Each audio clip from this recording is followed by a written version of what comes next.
Voilà, si M. Vinet veut bien prendre place aussi. Une fois que Roland Vinet sera là, on pourra commencer. Bien, donc je vous propose de continuer.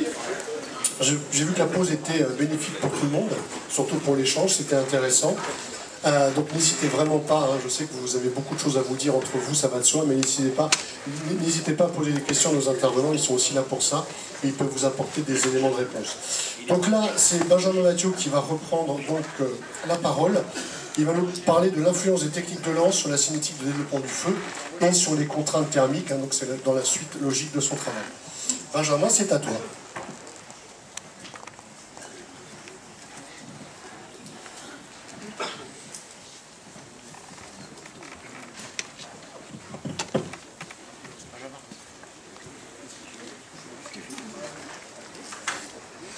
Donc l'objectif de cette présentation maintenant, c'est d'étudier la deuxième phase.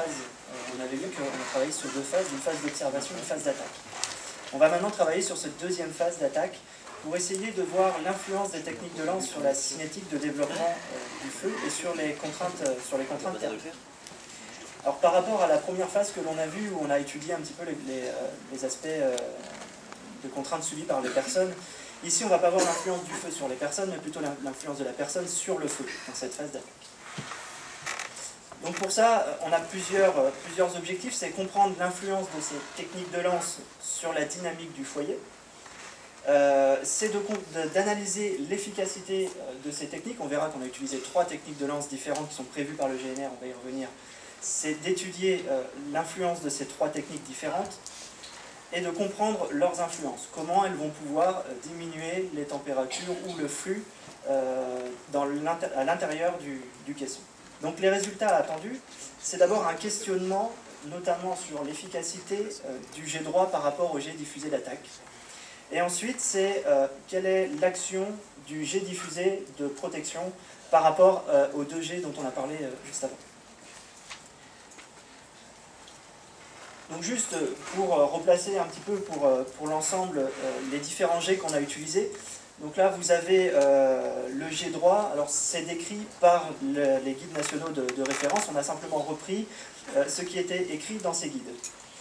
Donc le jet droit, vous avez ici l'illustration. Vous avez 3 grands intérêts à ce jet droit. C'est d'abord, il a une grande portée.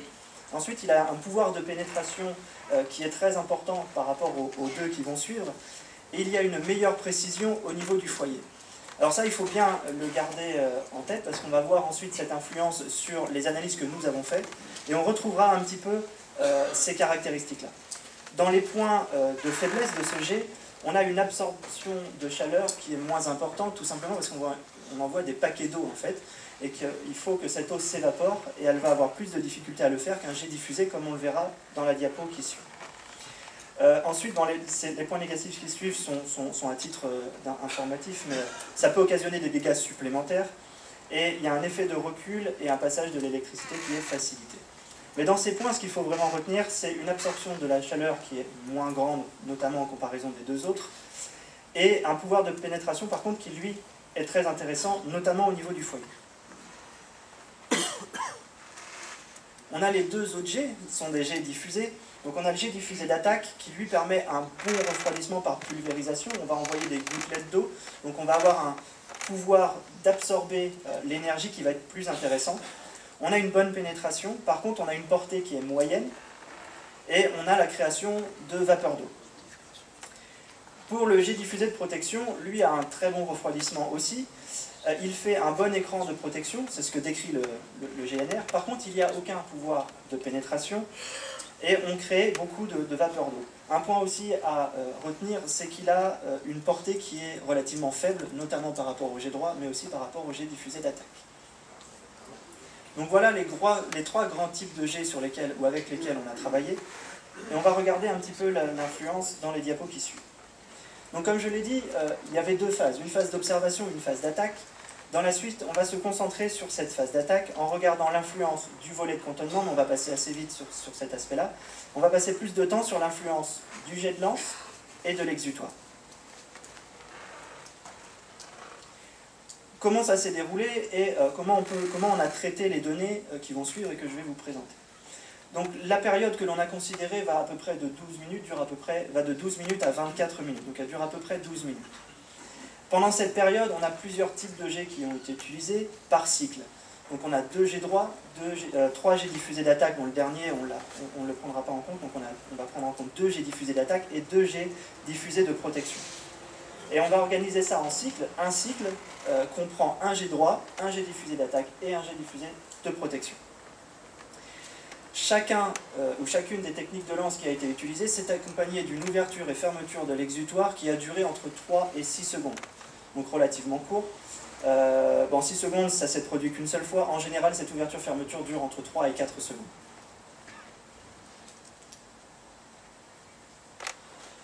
Alors, comme tout à l'heure pour la phase d'observation, vous avez ici en dynamique la phase d'attaque, où vous allez voir des montées en température en haut à droite et des affaiblissements qui sont dus à ces techniques de lance. Alors bien sûr, après on va entrer un peu plus dans le détail, mais vous l'avez ici pour une première fois d'un point de vue dynamique. Donc là, vous avez un premier jet de lance qui s'est fait, où on a disparition de la zone rouge, puis ça va revenir progressivement. On a encore un jet de lance, le feu va reprendre à nouveau, et vous voyez comme ça les différentes phases. Donc maintenant, on va aller étudier chacune de ces différents graphes par rapport aux techniques utilisées. Alors juste pour vous donner des ordres de grandeur et des moyennes que l'on a pu mesurer, vous avez en position D, donc c'est vraiment à l'avant du caisson, les flux moyens, enfin maximum, minimum, et les flux moyens à la position de 1,20 m en D11 et à la position haute en D1. Vous voyez qu'à l'avant, on atteint des températures maximum de 818 degrés, donc comme dans la phase d'observation, on est sur des températures qui sont élevées, avec à 1,20 m du sol, 470 degrés en pic. Dans les températures moyennes, on reste assez élevé, en tout cas à l'avant, puisqu'on a des températures de 663 degrés en partie haute et de 322 degrés à 1,20 m du sol. Maintenant, ce qui nous intéresse, c'est ce qui se passe au niveau du pompier, donc en position B, où là, vous voyez qu'on a aussi des températures qui restent très élevées, de 720 degrés en B1, c'est-à-dire au-dessus en température de pic à la partie la plus haute du caisson, et de 400 degrés à peu près à 1,20 m. Et la température moyenne sur l'ensemble, donc de 12 minutes à 24 minutes, c'est de 285 degrés d'exposition et de 474 degrés en partie haute du caisson. Donc vraiment des niveaux d'exposition, là aussi une ambiance thermique, là aussi très très forte. Donc maintenant on va passer un peu plus de temps sur l'influence de ces techniques de lance. Et on va avoir deux parties. Une partie comme celle-ci où on est vraiment ponctuel, on va regarder l'influence ponctuellement et très rapidement après les jets. Et on va avoir une partie un peu plus dynamique où là on va regarder sur les courbes l'influence que ça peut avoir. Et vous verrez que les conclusions peuvent varier légèrement. Donc le jet droit, alors le premier jet droit est à 75 secondes et on a pris un deuxième cliché des champs que vous avez vu en dynamique tout à l'heure, 6 secondes après la technique de lance. Donc vous voyez en haut à droite, à ce niveau-là, on a des températures assez élevées et ces températures vont diminuer assez brutalement dans ces 6 secondes, comme vous le voyez sur le schéma du bas. Donc en fait, les effets qui sont constatés par rapport à ce jet droit, c'est une forte diminution des températures. On va diminuer la température dans la période de 6 secondes de moins 300 degrés. Donc on a un refroidissement qui est très fort. Mais on a des niveaux de température qui restent élevés, si on revient sur la photo, et notamment dans la moitié supérieure du caisson, où on a quand même une ambiance thermique qui reste importante. Les températures restent identiques avant et après l'impulsion, notamment au niveau du binôme d'attaque. C'est pareil, si vous regardez la comparaison en haut et en bas, au niveau du deuxième trait, vous voyez qu'il y a finalement assez peu d'écart. Donc au niveau du binôme, on a peu d'influence de ces jets droits. Si on regarde maintenant le jet diffusé d'attaque, donc même exercice, hein, on a la partie haute où vous avez immédiatement, enfin à l'impulsion, et vous avez le schéma d'en dessous où vous avez 6 secondes après impulsion. Où là c'est pareil, vous avez une forte température en partie haute ici à l'avant, et après impulsion vous avez une diminution assez rapide et plus importante que sur le jet droit. Vous voyez notamment la zone bleue qui est beaucoup plus élargie par rapport à ce qu'on avait tout à l'heure au niveau du jet droit. Donc les constats qu'on peut faire sur ce jet diffusé d'attaque, c'est qu'on a une diminution qui est encore plus importante. Tout à l'heure, on était à moins 300 degrés. Ici, 6 secondes après, on va passer à moins 400 degrés. Donc on a un refroidissement plus important immédiatement après l'impulsion. Le niveau de température va s'homogénéiser à l'intérieur du caisson. Et on a, c'est un des aspects importants de ce jet-là, c'est qu'on a une diminution au niveau du binôme qui, elle, est de moins 100 degrés. Alors que pour le jet droit, on n'avait pas repéré cette diminution-là, ou en tout cas une diminution qui était beaucoup plus faible, en tout cas 6 secondes après impulsion. Maintenant, le jet diffusé de protection. Donc lui, il doit remplir un rôle de protéger le binôme.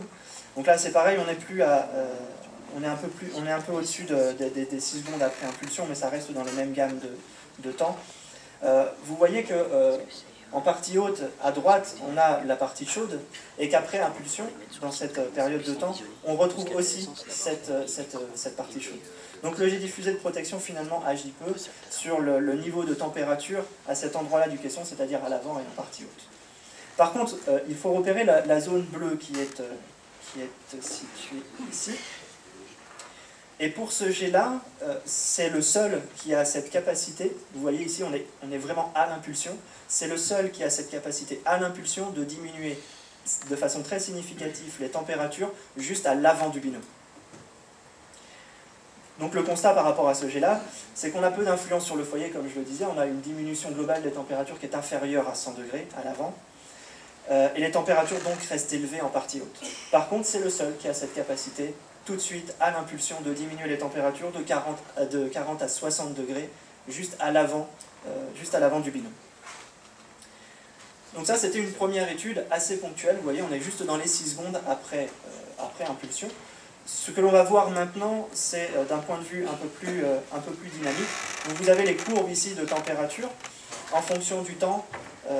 Donc ce sont des courbes qui ont été mesurées au point B, c'est-à-dire là où on retrouve le binôme. Vous avez deux courbes, une en partie haute et une en partie basse à 1,20 m du sol. Alors, on retrouve sur ces courbes-là les deux cycles dont je vous ai parlé au début de cette présentation. Donc un cycle, c'est jet droit, jet diffusé d'attaque, jet diffusé de protection. Et vous voyez que les deux cycles, donc 1, 2, 3 et 4, 5, 6, ont des comportements qui sont légèrement différents. C'est simplement dû à l'affaiblissement progressif du foyer. On va consommer du combustible et donc forcément, quand on va attaquer à la lance, le foyer va avoir de plus en plus de mal à se rétablir. Et c'est pour ça que sur ces deux cycles, on a des légères différences, mais les conclusions restent les mêmes. Donc vous voyez les différentes phases, le 1, jet droit, le 2, jet diffusé d'attaque, le 3, jet diffusé de protection, et ainsi de suite, 4, 5 et 6. Si on étudie les valeurs, le jet droit entraîne une chute qui est plus importante. Vous l'avez à la fois en position 1, donc on part de là, on arrive à ce niveau-là, donc on a une chute plus importante que le jet diffusé d'attaque, y compris sur le deuxième dans la partie 4. Et on a une reprise qui est aussi plus lente. Si vous voyez, regardez le temps que va mettre le caisson à revenir à sa température de départ, il y a un delta de temps, une variation de temps qui est plus importante quand on a un jet droit que quand on a un jet diffusé d'attaque. Le jet diffusé de protection et le jet diffusé d'attaque ont, eux, une influence, en tout cas sur ces courbes-là, qui est relativement proche en partie haute. Et le jet diffusé de protection semble avoir une influence faible sur les températures dans la partie basse du caisson. Donc ça, c'est conforme à ce que l'on disait tout à l'heure quand on avait les visuels des champs de température dans le caisson. Donc vraiment, quand on compare là, d'un point de vue un peu plus dynamique, le jet droit et le jet diffusé d'attaque, on arrive à la conclusion que le jet droit finalement est plus intéressant, contrairement à ce qu'on disait tout à l'heure, où immédiatement après impulsion, le jet diffusé d'attaque paraissait avoir une efficacité plus grande. Si on regarde maintenant, donc là on avait les températures au niveau du binôme, on va regarder les températures au niveau du foyer. On retrouve exactement les mêmes phases à l'avant qu'à l'arrière, c'est-à-dire qu'on a bien nos deux cycles, 1, 2 et 3, donc jet droit, jet diffusé d'attaque, jet diffusé de protection, on a bien les deux cycles. Et la dynamique du feu reste très proche des courbes que l'on avait vues tout à l'heure. Et donc on peut avoir exactement le même constat ici à l'avant, c'est que le jet droit permet une chute plus importante des températures avec une reprise plus lente du foyer. Et le jet diffusé de protection a une influence qui est un peu plus marquée à l'avant et en partie basse.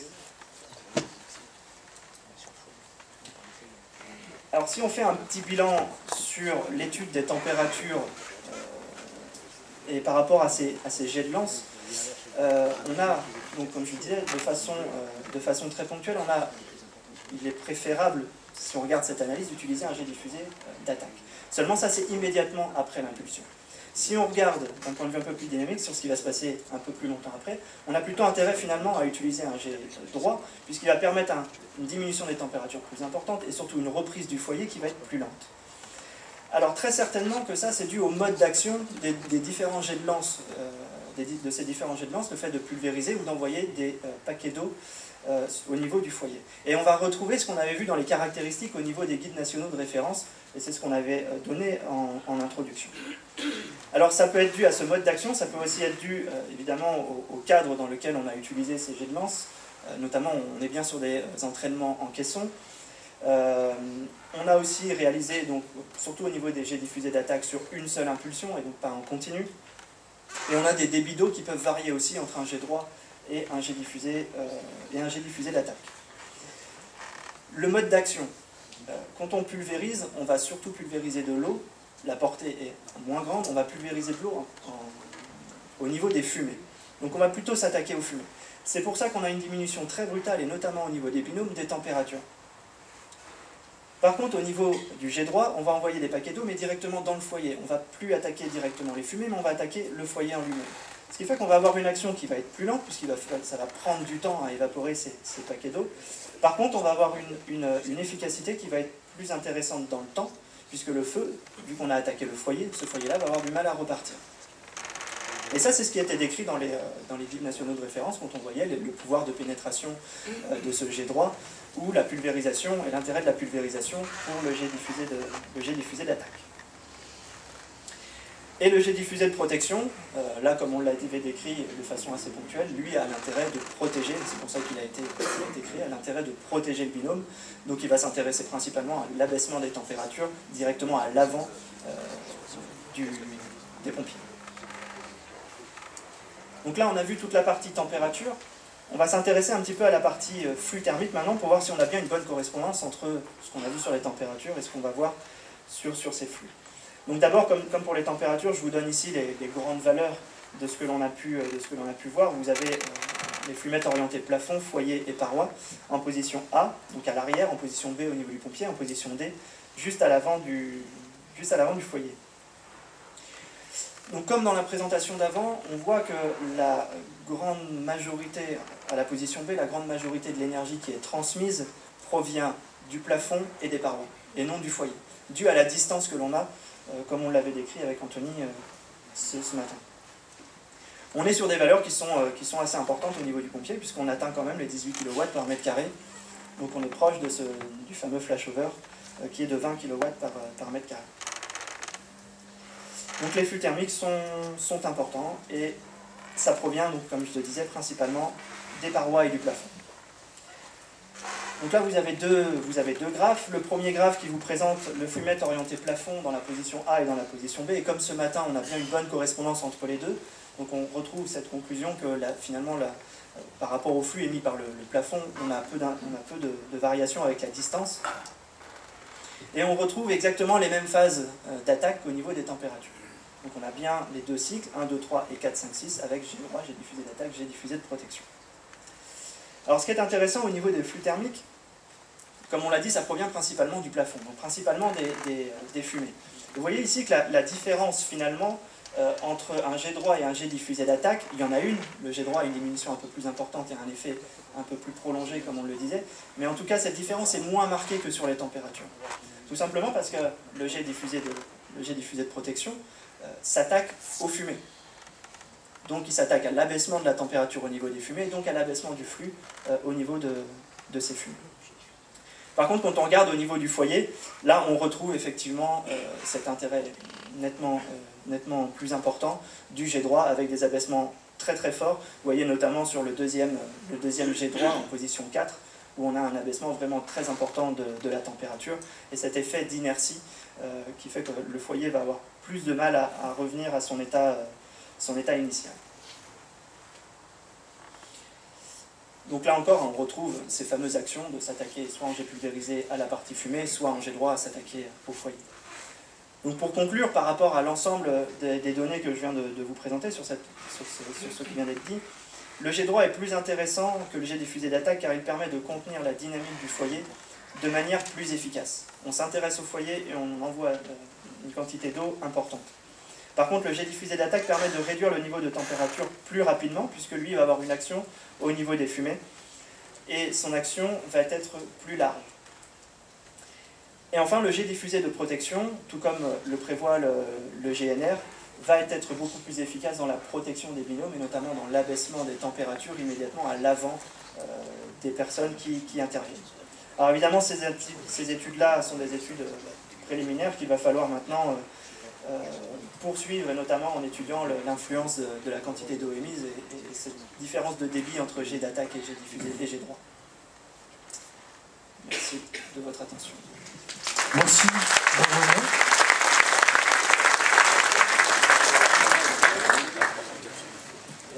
Est-ce qu'il y a des questions, des observations? Oui, au fond de la salle, si on peut emmener le micro.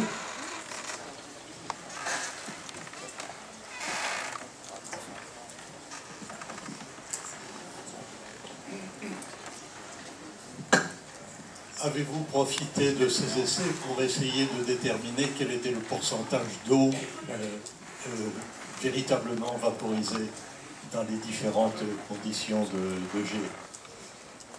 Non, pas pour le moment. En fait, bon, c'était la conclusion, c'est-à-dire que là, on est vraiment sur des études qui nous permettent de caractériser l'influence des techniques de lance.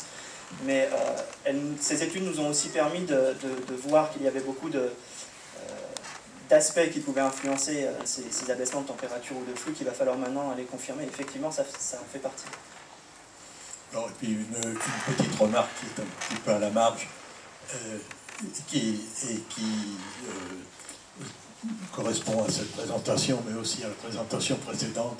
Il ne faudrait pas laisser croire que l'embrasement généralisé se produit lorsqu'il y a un flux d'une valeur donnée de 20 kW par mètre carré, comme je l'ai vu là à l'instant ou dans la présentation précédente.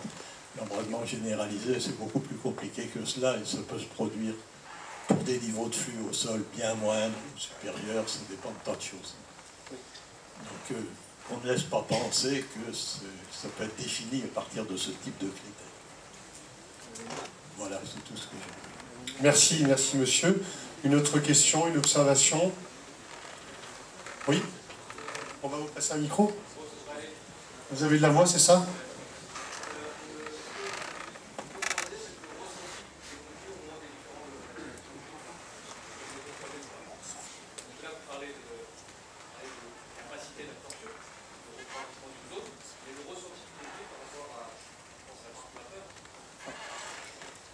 Alors, je vais laisser Anthony répondre à la question, juste parce que c'est une question qui effectivement est très très intéressante, donc Anthony va y répondre un peu plus précisément.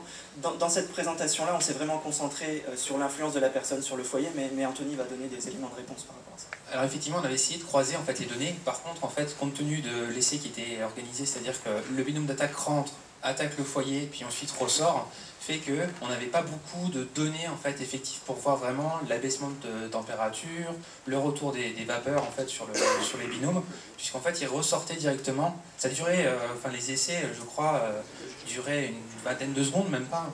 Donc on a très très peu d'informations. Il faudrait que les personnes restent à l'intérieur. Mais bon, voilà, le protocole était fixé comme étant le binôme devait sortir. Donc on va peut-être changer les choses plus tard, mais voilà. Mais ça en a, de toute façon, des répercussions.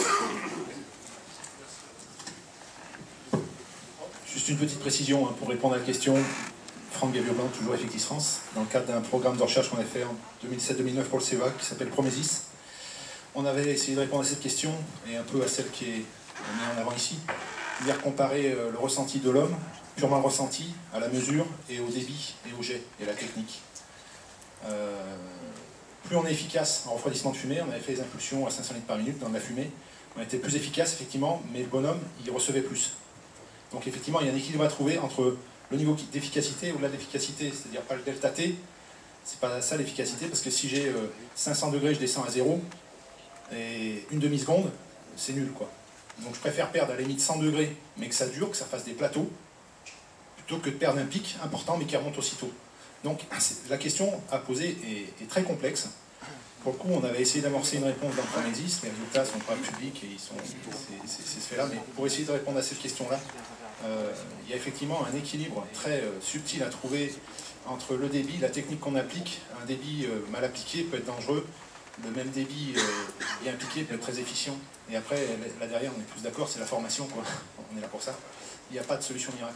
Dès qu'on est dedans, hein. Si on est à l'extérieur, le feu il est là, j'arrose là, je détruis l'appartement, l'intégrité physique n'est pas détériorée. On est bien dans le cadre de feu intérieur où on s'engage avec un moyen hydraulique. Et si on l'utilise mal, si on le maîtrise mal, effectivement, on peut se faire du mal.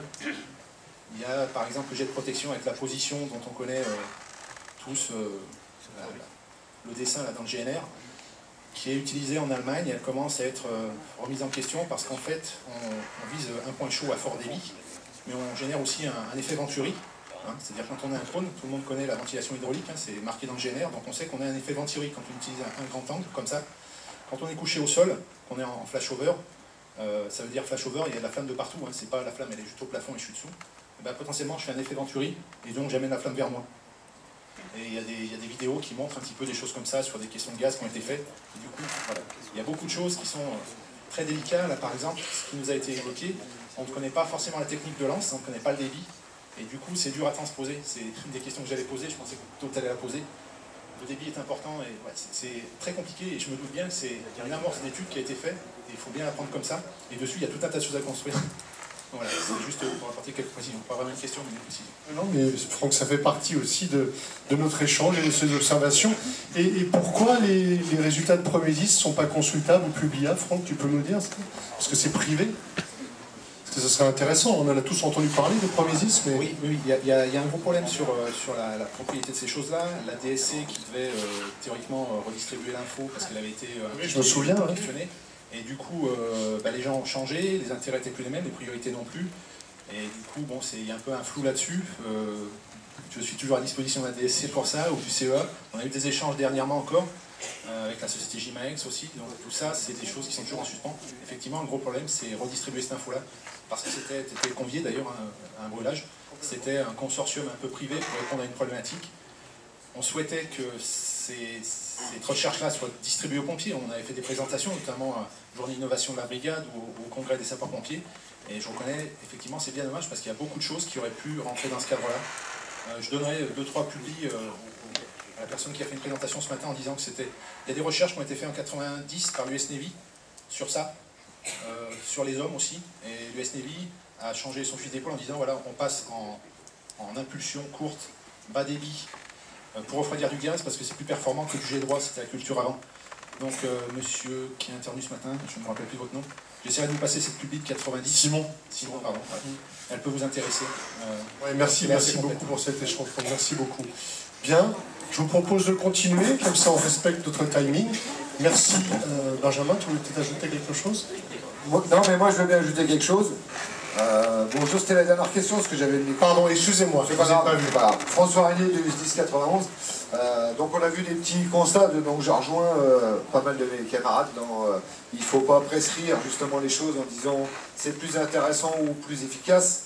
Ça, c'est les actions de formation qui vont nous amener à développer tout ça par rapport à la technicité et par rapport aux effets de l'eau. Dans vos constats, on voit que les parois ont une grosse influence. Mais est-ce que vous avez essayé justement de faire ces tests avec des parois isolées? Parce que je pense que les résultats seraient complètement inversés. Oui, effectivement. Enfin, on n'a pas essayé. Nous, on a fait des essais au niveau des questions de formation pour le moment. Alors effectivement, c'est des interrogations que l'on a de savoir l'influence des parois. Et là, on est sur des équipements qui sont particuliers puisque c'est des questions de formation. Et en conditions réelles, comment réagissent les parois, et notamment des parois d'habitation. Bon, ça, ce sont des études, ce sont des perspectives. Ce sont des perspectives qui, pour le moment, n'ont pas été... sur lesquelles, pour le moment, on n'a pas travaillé. Mais évidemment, ce sont des éléments de réflexion que l'on doit avoir. Alors après, par contre, au niveau de ce que vous disiez tout à l'heure, et je suis vraiment parfaitement d'accord avec vous, l'objectif n'est pas de prescrire comment il faut faire à l'avenir pour combattre un feu. L'objectif ici, c'est de donner des éléments de réflexion qui vous montrent ce que nous avons pu mesurer, et qui, je l'espère en tout cas, vous apportent des éléments de réponse et des éléments de questionnement. Bien, merci Benjamin. Bien évidemment, ils ont travaillé sur les questions existantes. Hein, et je crois que c'était le cas notamment, Franck, de Promésis, où c'était une question qui était isolée. Hein, c'est ça. Bien, je vous propose de continuer. Donc je vais demander au docteur Yann Le Bienvent de venir. Il est là, voilà. Donc